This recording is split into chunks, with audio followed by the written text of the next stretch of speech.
Another day, another vlog na naman tayo. I-share ko lang sa inyo guys yung gagawin ko sa aking ADB 160. Dahil wala tayong ride this upcoming weekend, tamang tama, marami tayong time para magkalikot dun sa ADB 160. And para sa mga mahilig mag DIY dyan na katulad ko, stay tuned lang kayo. Check nyo, baka meron kayong mapulot na idea or information at may apply nyo sa mga ADB nyo. Explain ko na yung mga gagawin ko. Medyo madami-dami to, kaya medyo mahaba-haba din yung magiging video nito. Bali ngayon, i-mention ko na sa inyo yung mga gagawin ko dun sa ADB. So una, tatanggalin ko lahat ng fairings. Tapos, tsaka ko siya i-deep clean. So, i-detailing ko yung pinaka-kaloob-looban niya. Tapos, sunod dun guys is mag-upgrade na rin ako ng charging port. So, dahil nabuksan ko na din yung motor, upgrade ko na rin yung pinaka-charging port niya into fast charging. Then later, makikita nyo yung step-by-step procedure kung paano ko gagawin yon. Tapos ang sunod na gagawin ko doon is magtatanggal ako ng harness, magre-rewiring ako ng harness and rerouting doon sa mismong frame. Dahil bubuksan ko nga yung ADB, mas visible na yung mga parts kung saan pwede ko siyang ipwesto ng maganda. Next na gagawin ko guys is mag-upgrade ako ng throttle pipe. So yung throttle pipe na gamit ko doon ngayon is yung sa Daytona Quick Throttle. Yun nga yung pina-install ko last time na hindi ko na siya nagawa ng video. Parang ihinabol ko yun bago kami magsagada. Pero ngayon tatanggalin ko na din yon kasi papalitan ko nga siya nung nabili kong aftermarket para i-back to stock ko na din yung mismong switch niya, switch assembly niya. So later papakita ko sa inyo yung procedure kung paano din gawin yun. Then last but not the least guys, dahil nakabukas na din yung ADB, maglilinis na din ako ng stator. Tapos ibabalik ko yung dati kong magneto. Meron kasi ako na unang magneto, yung pinaka original magneto ko, pinakulayan ko yun ng color black, yung matte black, para iwas kalawang. For some reason, pinalitan ko siya ng bagong magneto. Kaya yung magneto nakakabit sa ADB ko is yung walang kulay. So for sure, kinakalawang na din yun. So ibabalik ko na lang yung nauna kong magneto. Anyway, hindi ko na papatagalin pa guys kasi mahaba nga tong video na to. So pagdating ko sa bahay, uumpisahan ko na agad yung pagbabaklas. So yun lang guys. See you later. Alligator.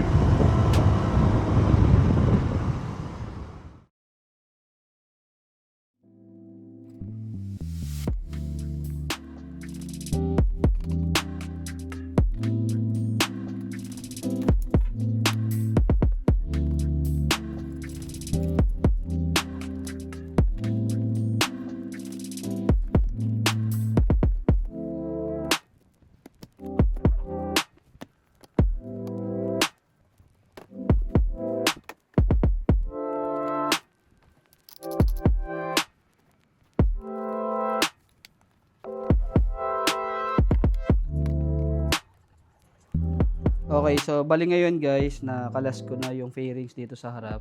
Dito ko nga pala ipipwesto yung harness ko sa accessories para doon sa MDL, busina at saka doon sa GR na auxiliary lights. Before, dito yung nakapwesto sa part na to. Tapos inilipat ko lang dito sa side. Tapos ito naman yung i-upgrade ko, yung part na yan. Tatanggalin ko to para doon sa charging port na 3.0 na USB.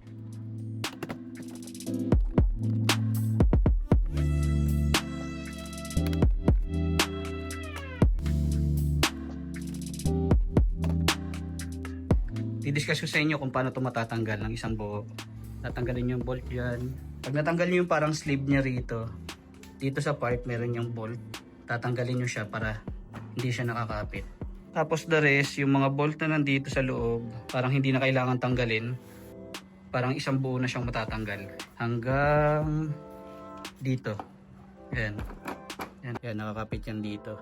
Ginamitan ko na lang yan ng long nose para matanggal siya. Tapos hinila ko yung pinaka dulo niya. So ayan, natanggal ko na siya. Ito siya yung sinasabi ko sa inyo. Ang dami niya, no? Ayan, nakabalunbon. Pinagkasya ko lang lahat dito. Sana lang may wiring square na maayos dun sa pinakataas. So meron kasi yung lock dito.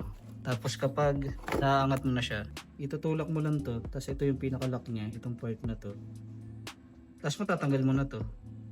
So ganun lang siya kadali. Kaso, bago mo magawa yun, katakot-takot muna na pagtatanggal ng mga pairings ang gagawin mo. So yun yung pinaka-smooth na paraan at saka yung pinaka-standard na paraan para matanggal mo yung pillion.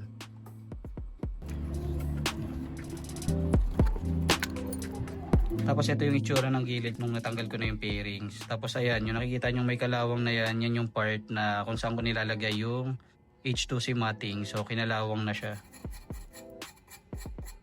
So bali natanggalan natin din dito sa side na to. Tapos chinek ko, parang ang araro is parang nakapatong lang siya. Yan, nakasampa lang siya sa mismong tubo. Ito plastic lang rin ata to, yung part na yan. Pero hindi mo siya basta-basta makukuha. Kasi meron siyang bolt dito. Ayan. Yan, kabilaan yan. Try kong tanggalin yan, tapos titignan ko kung mahihila ko to.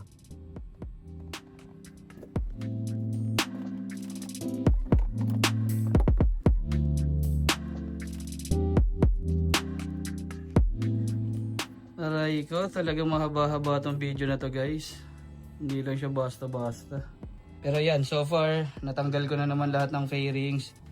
So yan guys, nabalatan na natin ang buhay yung ADV. Ang gagawin ko, maglilinis na lang ako muna ngayon. Tapos, tomorrow ko na to itutuloy.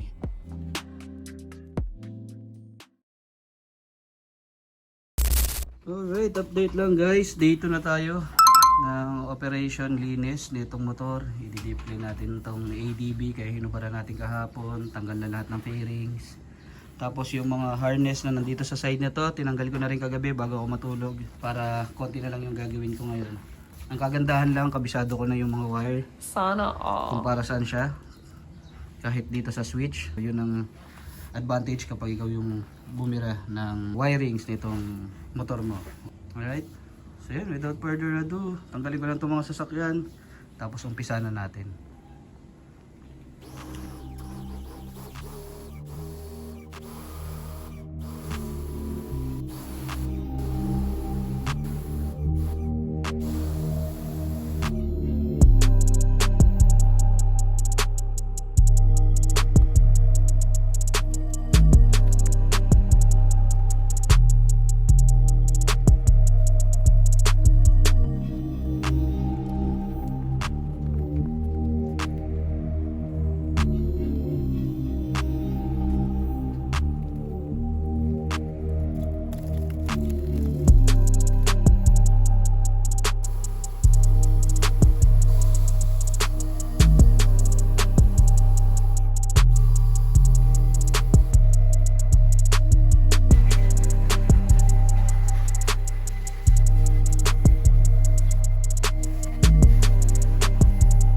Magugas na itong mismong motor, napunasan ko na din, tapos na blower ko na din siya.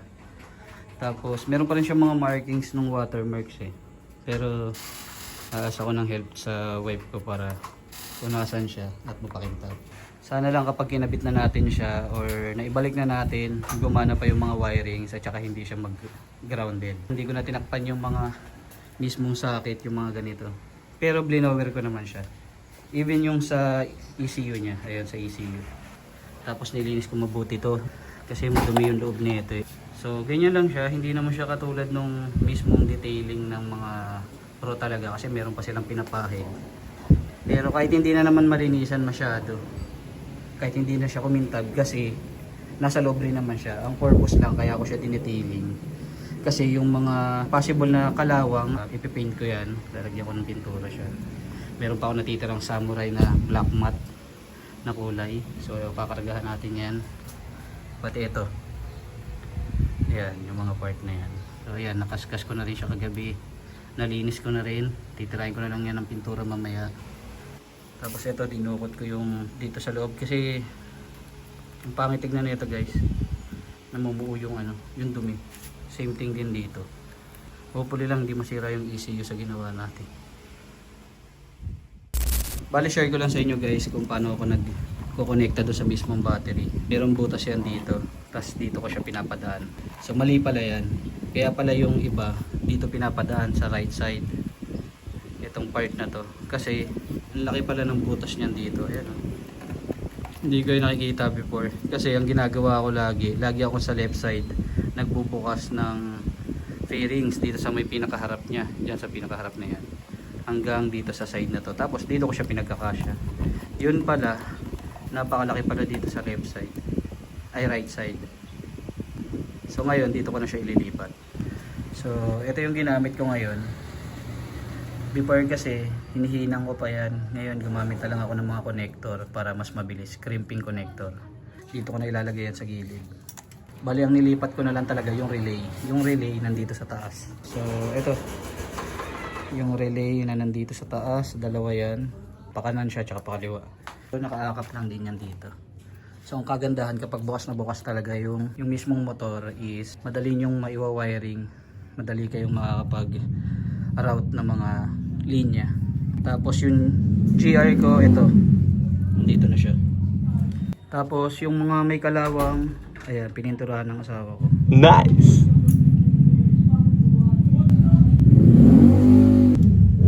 So, ayan, nakapintura na yan guys.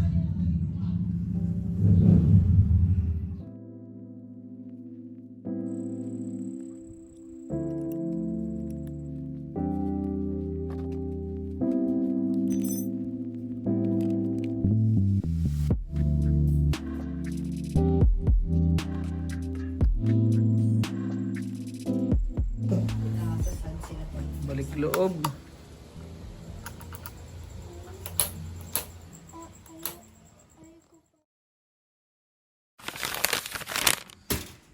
Alright, third day. So, bali ito na yung last guys. Tapos ang remaining na lang sa task na gagawin ko dito sa ADV is i-upgrade ko yung charging port. Then, lilinisin ko yung stator. At saka magpapalit ako ng magneto. Tatanggalin ko na muna to guys. Ito yung charging port mismo. Ito yung stock. So, meron yung mga lock na kailangan sundutin para may push mo to papunta dun sa loob. Tapos dito ko ilalagay yung bago ngayon na binili ko na aftermarket na USB 3.0 na charging port. So dito, hindi yung part na yun eh. Ito, nakita nyo to guys. Kailangan nakaabang yung kamay nyo dito sa loob. Tapos pahila nyo siya. Tapos isa-isa nyo siyang i-push down. Tapos gumagalaw na siya sa loob. Yan guys, tanggal ko na yung mga lock niya.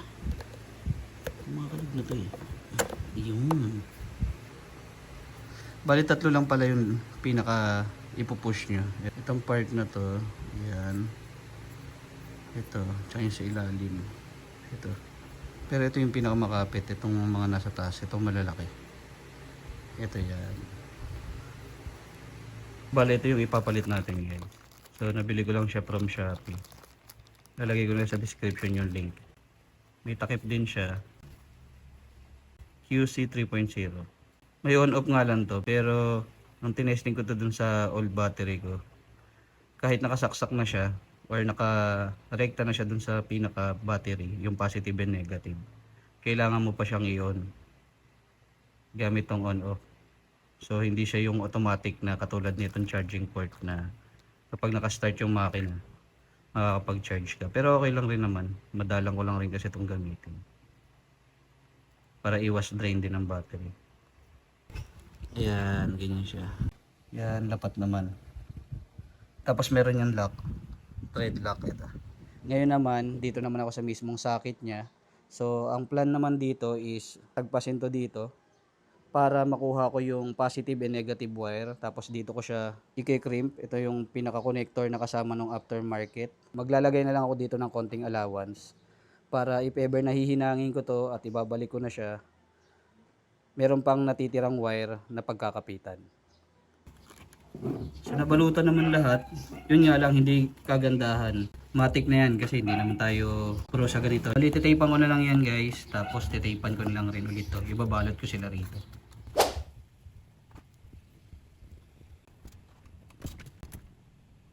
Okay na.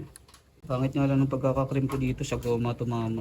Pero sana mag-connect. Pero ang madali lang naman ditong gawin. If ever hindi mag-connect yan, madali na lang itong dugtungan. Kasi meron na tayong nakaseparate dito.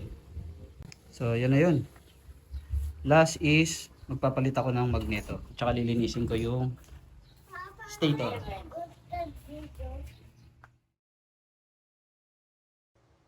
Alright guys, so quick update lang. Itong magneto na na-mention ko kanina, hindi na natin siya may install. Kasi ang main issue pala nito guys is, yung isang thread dito is na lost thread na.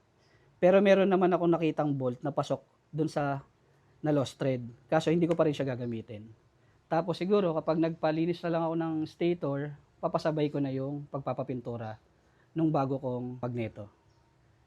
Tapos ngayon, wala na tayong gagawin. Ibabalik ko na ulit lahat ng fairings nitong ADB 160. Then ite-testing natin siya later.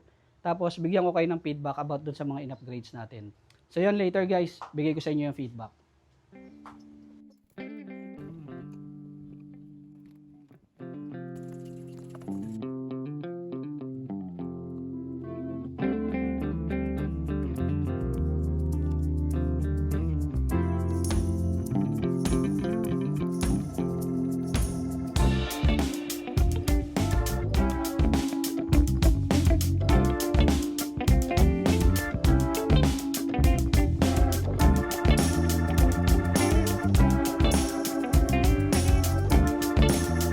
Bali yun guys, nakakabit na natin yung mga fairings. Itong mga natitira, saglit na lang yan. Kasi dyan nakakapit yung crash guard at saka yung GR. Pero bago natin ikabit yun, bago natin tuloy ang isara to, kinabit ko na muna tong pinaka odometer nya. Kasi kapag in-start daw to nang hindi nakakabit yung odometer, nag-check engine. So kinabit muna natin to, pati itong nasa, ito yung panlipat. Tapos ito na yung pinap ko kanina dito sa pinaka stock na charging port. So nakatap na ako dyan. Ito yung positive, ito yung negative.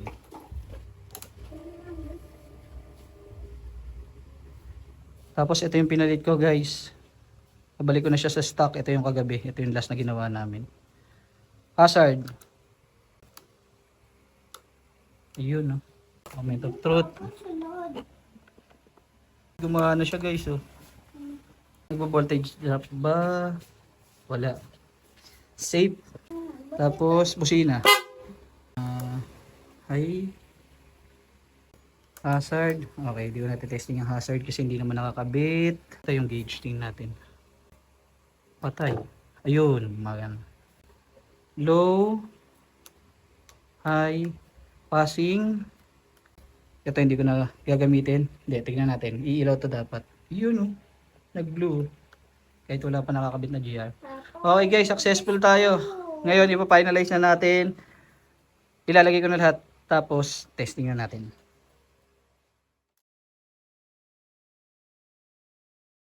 Okay, let's go.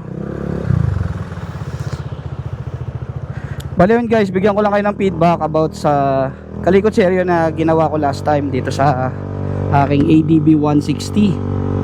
Nakita nyo naman, kinalas natin yung motor, nag-deep cleaning tayo dito sa mismong ADB 160. Tapos naibalik ko naman siya ng tama, yung mga fairings na tinanggal ko, wala naman naputol na clip.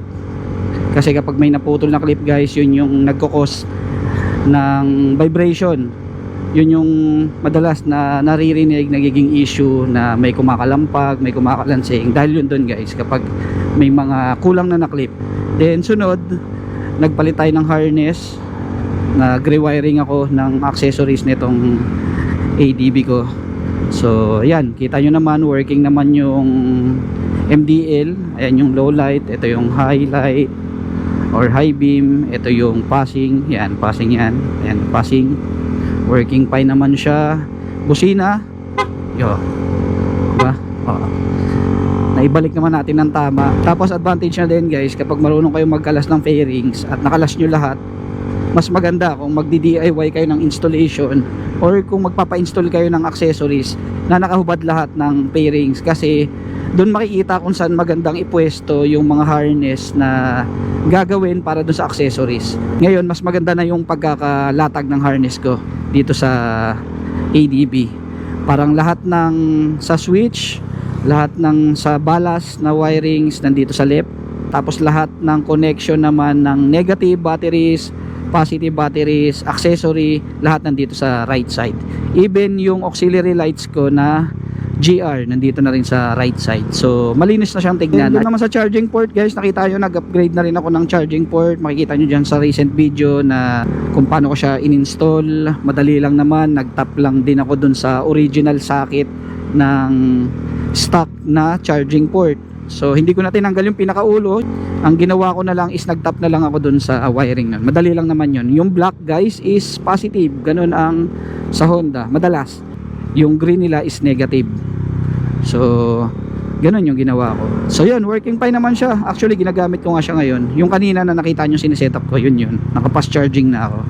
Then last but not the least guys is yung installation na ginawa ko dito sa throttle pipe. So currently naka throttle pipe ako na aftermarket. Yun yung Kitako brand. Bumili ako ng aftermarket na throttle pipe kasi nag back to stock ulit ako guys ng throttle. Before nagpa-install ako ng quick throttle ng Daytona. Unfortunately lang ang reason kaya naman ako nagpalit agad to stock again kasi nakalimutan ko guys na meron nga pala akong issue sa kamay before, which is yun yung carpal tunnel guys. Yun yung namimitig yung kamay nyo, namamanhid siya ng sobrang sakit. Pag tumatakbo ko ng 5 to 10 kilometers pa lang ang tinatakbo ko, sobrang sakit na nung kamay ko na kailangan kong tumabi sa gilid, ipagpag yung kamay ko at hilut-hilutin. Pero nagamot naman yun before. Luckily nga hindi siya dumating sa kailangan ng operahan. Ino-operahan kasi yun guys. Anyway, hindi ko na masyadong itatopic pa yun. Pero yun yung reason kaya ako nag back to stock. And then yung aftermarket na yun guys, or yung pinaka picture niya is meron siyang sinasabing additional 20% throttle response. Pero in my experience currently, lumambot siya na almost same na ng stock, pero napaka minimal lang nung naging changes niya or yung lalim niya. Compare sa stock, masyadong malalim yung pag-throttle ng stock. Ito medyo nabawasan ng konti, hindi na siya ganun kalalim. So yan, dito ko na lang tatapusin yung video guys. If ever naging interesting tong video na to para sa inyo, please like, share, and subscribe. And kung sa tingin nyo meron kayong mga comment, suggestion, or any clarification, i-comment nyo lang sa i-upload kong video para dito. Okay, so yun guys, puputulin ko ng kasiyahan. Hanggang dito na lang, and salamat. See you on the next one. Dami pang sinabi, no?